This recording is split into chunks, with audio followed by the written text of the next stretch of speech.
RT806 Transdermal Diffusion Apparatus Operating Procedures. Connect the diffusion cell system to the control panel through the connecting wire.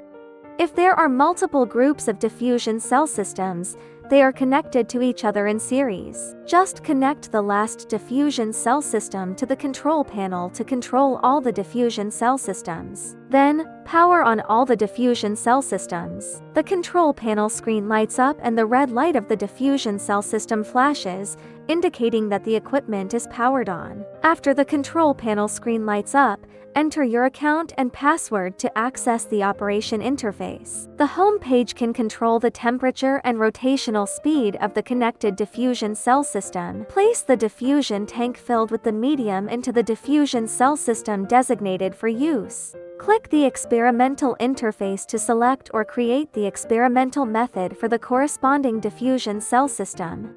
The experimental method includes parameters such as the experimental name, medium name, temperature, rotational speed, sampling time point, and sampling frequency. After the settings are completed, select the experimental method, enter the experimental batch, and you can start the experiment. On the experimental operation interface, the temperature and rotational speed of the current diffusion cell system are displayed in real time. After heating for a period of time, hold the thermometer and insert it into the diffusion cell through the sampling arm. The temperature inside the diffusion cell will be reflected in real time on the screen. When the temperature reaches the experimental conditions, add the prepared sample to the diffusion cell and start the sample loading operation. After the sample loading is completed, remove the residual air bubbles.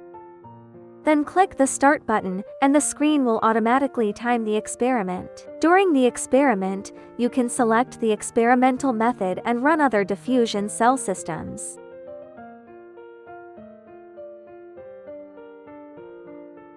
When the sampling point is reached, the screen will remind the user to take the sample.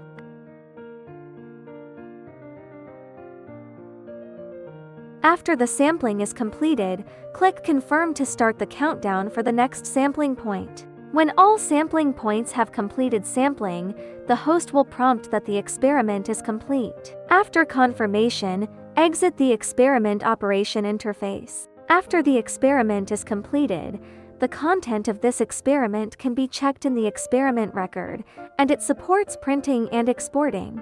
The experimental parameters of each diffusion cell system can be calibrated in the calibration interface. In the settings, you can view the account information of the device, user permissions, and other information.